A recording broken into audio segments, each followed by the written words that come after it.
Bonjour à tous et bienvenue sur le podcast de Love for Wheels. Love for Wheels, c'est une page Instagram, c'est un site internet et un podcast qui ont pour ambition de vous présenter l'actualité et l'histoire de l'automobile à partir d'une miniature, d'un magazine ou d'un film.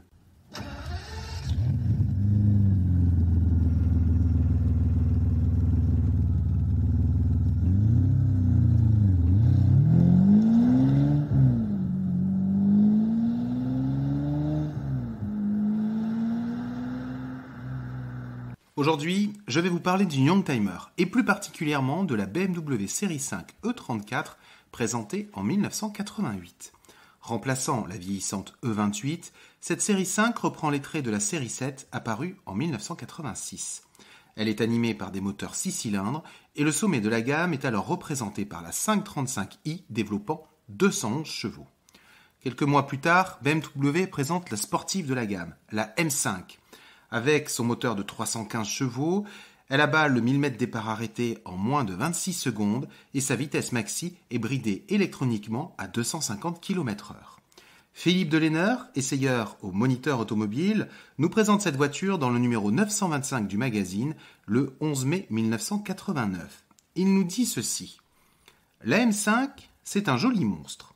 En associant des performances très respectables à un niveau de confort qui ne l'est pas moins, la M5 constitue un étonnant cocktail, une composition explosive mais empreinte de sagesse. En fait, nous dit-il, celle qui sous son ancienne robe était une superbe sportive n'a pas échappé à l'embourgeoisement qui a frappé toute la série 5. Pour les purs et durs, elle s'est sans doute dévoyée. Pour les autres, elle constitue sûrement une étape de plus dans la recherche du compromis idéal. Le nouveau moteur M5 est une perpétuelle révélation. On l'imagine puissant, il est aussi souple et efficace à bas régime. D'ailleurs, nous dit-il, en ville, la M5 est docile. Elle évolue confortablement, quelle que soit l'allure. Elle incite même à passer la 5e à 40 km/h, ce que l'on est tenté de faire aussi souvent que possible.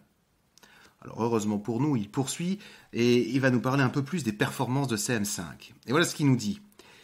Il suffit d'une légère pression sur l'accélérateur pour bondir, avaler un dépassement délicat, laisser les plus hardis GTI sur place. Et oui, elle a la pêche cette M5.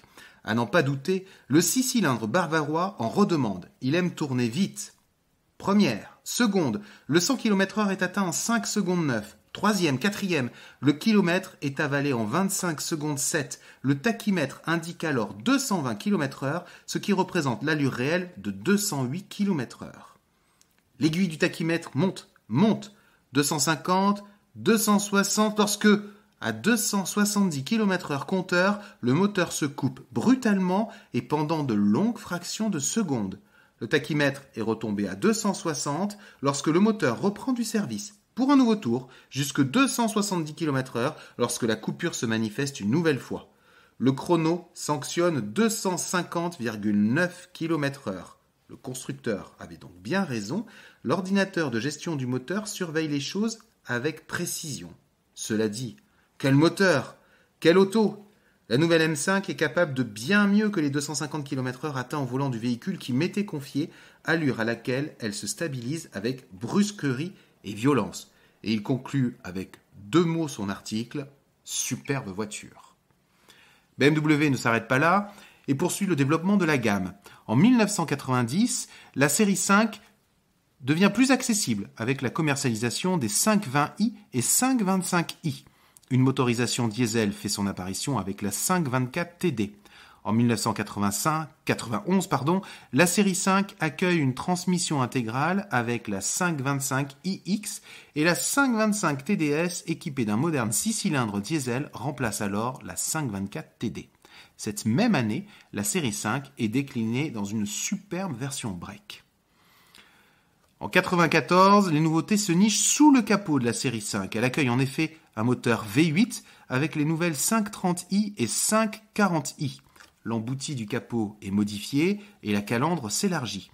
Ces modifications esthétiques sont ensuite adoptées par l'ensemble de la gamme. En 1996, après 1,2 million d'exemplaires produits, la série 5 E34 tire sa révérence et laisse la place à la nouvelle série 5 E39. Comme de nombreuses BMW, la série 5 fait aujourd'hui l'objet d'un véritable culte par les passionnés et tout particulièrement la M5 et les versions V8. Il existe également un Graal que de nombreux amateurs souhaitent un jour posséder. Vous imaginez là que je vais vous parler d'Alpina ? Eh bien pas du tout, je vais vous parler de Hardge avec la Hardge H5. Hardge, c'est une société qui a été créée en 1971 en Allemagne par Herbert Hardge. Elle est spécialisée dans la transformation des moteurs et des voitures BMW, comme le fait Alpina, qui est alors son grand concurrent.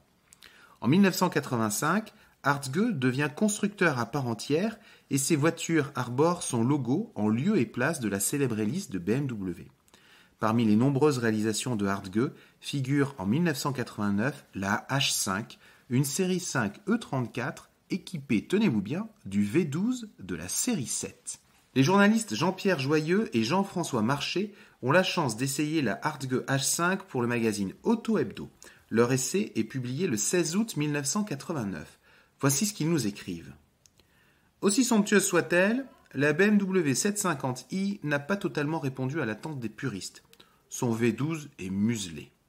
Coupure automatique au-dessus de 250 km/h, transmission automatique, carrosserie lourde et encombrante, rien ne va. Ah, si seulement les Bavarois avaient osé mettre ce moteur magnifique dans une berline exclusive, genre une M12. Herbert Hardge n'a pas les moyens d'aller aussi loin, mais il ne manque pas d'audace. Il a tout simplement greffé ce V12 sur une caisse de série 5, non sans l'avoir auparavant vitaminé, et il l'a accouplé à une bonne vieille boîte mécanique à rapport court. Est-ce mieux qu'une M5, nous disent-ils ? Hardge a obtenu 326 chevaux contre 300 pour la version de série. Le traitement habituel a été apporté au châssis. La suspension a été abaissée et durcie par le montage d'amortisseurs Bilstein et de ressorts spécifiques. Les roues ont un diamètre de 17 pouces. La panoplie est complétée par un réservoir de 100 litres, un intérieur sportif dont l'instrumentation a été enrichie et, si le client le désire, une carrosserie personnalisée par les sempiternels spoilers et bas de caisse. Nos deux journalistes s'installent derrière le volant et voici ce qu'ils nous disent. Le poids, toujours le poids de ces berlines. Combien faudra-t-il de chevaux pour l'oublier ?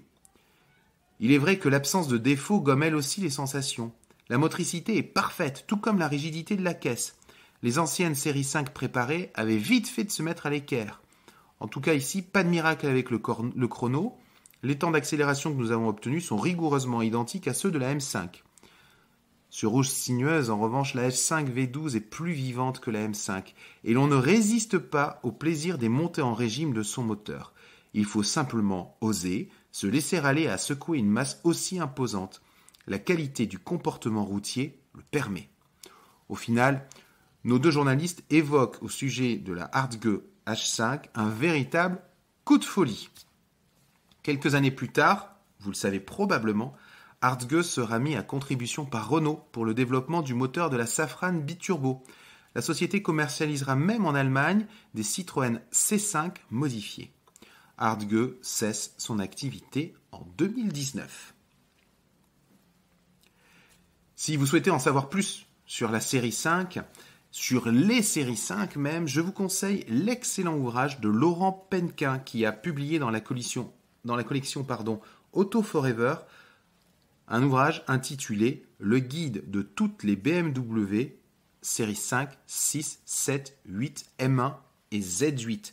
Ce livre est disponible sur le site internet d'Auto Forever et vendu au prix de 49 €. Très sincèrement, c'est un livre que tout passionné par la marque BMW devrait avoir dans sa bibliothèque. C'est juste passionnant. Et puis, si vous aimez les miniatures, eh bien, je vous conseille la Hardge H5 d'Automobile au 1/18e. Sa présentation détaillée est disponible sur le site internet de Love for Wheels. C'est la fin de ce podcast. Merci beaucoup de nous avoir suivis et à très bientôt pour un nouvel épisode. Et puis, n'oubliez pas, Love for Wheels, c'est également une page Instagram et un site internet www.loveforwheels.com.